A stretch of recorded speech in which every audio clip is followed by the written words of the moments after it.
নমস্কার, আমার YouTube channel Bengal পলিটিক্সে আপনাদের স্বাগত। পশ্চিমবঙ্গ প্রদেশ কংগ্রেস সভাপতি অধীর চৌধুরীর বর্তমান স্ট্যাটাসটা কি? অধীর নিজেকে অস্থায়ী সভাপতি বলে দাবি করেছেন, প্রদেশ কংগ্রেসের অস্থায়ী সভাপতি তিনি কিছুদিন আগে এটা দাবি করেছিলেন। আবার এআইসিসির পর্যবেক্ষক গুলাম আহমেদ মীর বাংলার নেতাদের সঙ্গে সোমবারের বৈঠকে অধীরকে প্রাক্তন সভাপতি বলে অভিহিত করেছেন। অধীর সহ বৈঠকে উপস্থিত নেতারা অবাক, অধীর রীতিমতো আহত। কেন না, তিনি যবে থেকে প্রদেশ কংগ্রেসের সভাপতি ছিলেন তখন থেকে কিন্তু তৃণমূলের বিরুদ্ধে তিনি লড়াই করে চলেছেন।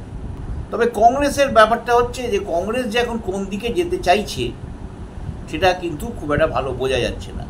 সংসদে তৃণমূল যখন দাবি তুলছে রাজ্যের বকেয়া দিনের কোনো পাওনাগণ্ডা দেওয়া হচ্ছে না, বকেয়া যে সমস্ত 100 দিনের প্রকল্প, আবাস যোজনা, এই সমস্ত পাওনাগণ্ডা দেওয়া হচ্ছে না কেন্দ্রীয় সরকার, তখন কিন্তু কংগ্রেসের লোকজনেরা চুপ।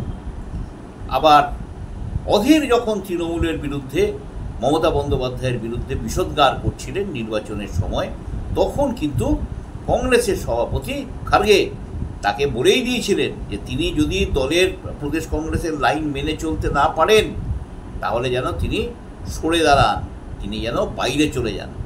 এখন ব্যাপার হচ্ছে এই যে সোমবারের বৈঠক, এতে নাকি রাহুল গান্ধী যোগ দেননি বলে সংবাদ মাধ্যমের খবর।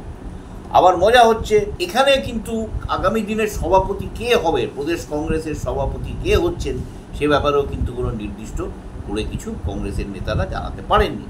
পর্যবেক্ষকরা অথবা উপপর্যবেক্ষক সহ উপস্থিতরা কেউ জানাতে পারেননি। কংগ্রেস চলছে একটা হাল ভাঙা, পাল ছেঁড়া নৌকোর মতো। আমাদের দেখে খুব দুঃখ হয়, একসময় তো কংগ্রেস বিরোধী দল ছিল বাম আমলে, আমরা যারা পুরনো আমলের লোক তাদের সত্যি একটু দুঃখ হয়, কিন্তু কি করা যাবে, কংগ্রেসের এই অবস্থা। এখন অধীর নিজেও কিন্তু প্রশ্ন তুলেছেন ওই বৈঠকে যে তিনি কি করে প্রাক্তন হলেন। তিনি আরও প্রশ্ন তুলেছেন যে বাংলায় কংগ্রেসের যে নেতারা আন্দোলন করেন, যারা তৃণমূলের সরকারের পুলিশের দ্বারা নিগৃহীত হন, মারধর খান, তাদের কেন এই বৈঠকে ডাকা হয়নি। তবে এই অধীরের এই যে অপমান, এর সম্পর্কে কিন্তু খড়গের দপ্তরে জানানো হয়েছে, সংবাদ মাধ্যম সূত্রের খবর, যে ভোটের সময় যেভাবে কলকাতায় অধীরের ছবিতে কালি লাগানো হচ্ছিল তাতে কিন্তু ব্যাপারটা খুব গুরুতর ব্যাপার হয়েছিল।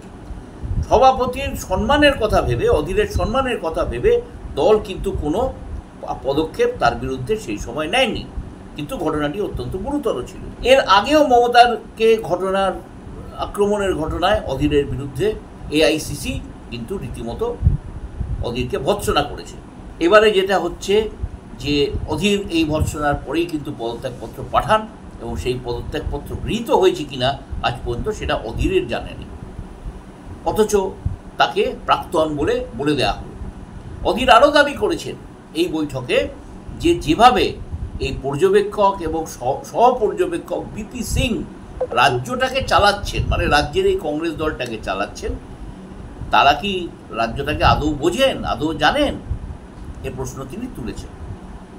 এখন অধীর কি করবেন? মোটামুটিভাবে এদিনের বৈঠক থেকে যা বুঝতে পারা যাচ্ছে যে অধীরের কিন্তু আর সভাপতি হওয়া হবে না। কংগ্রেসের এআইসিসির কোনো বড় পদও তিনি আগামী দিনে পাচ্ছেন বলে মনে হচ্ছে না।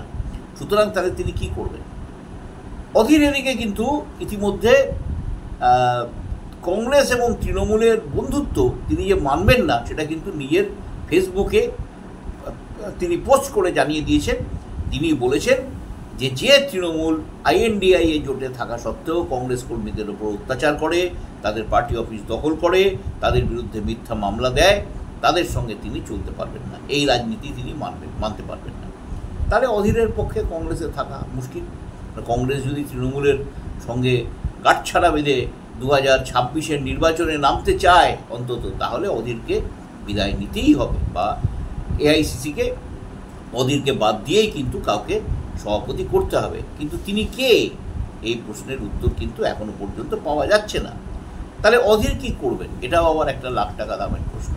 অনেক সংবাদ মাধ্যম বলছে যে অধীর কিন্তু বিজেপিতে যোগ দেবেন। আবার কারো কারো মতে অধীর সিপিএমে চলে যাবেন। যাই হোক, আগামী দিনে অধীর কী করবেন সেটা তারই ব্যাপার, তিনিই ঠিক করবেন। তবে তিনি যে কংগ্রেসে থাকতে পারবেন না, তিনি যে অবাঞ্ছিত সোমবারের বৈঠকে, তাকে বুঝিয়ে দেওয়া হয়েছে। নমস্কার, এই ভিডিও যদি আপনাদের পছন্দ হয়ে থাকে তাহলে লাইক করুন, শেয়ার করুন এবং সাবস্ক্রাইব করুন।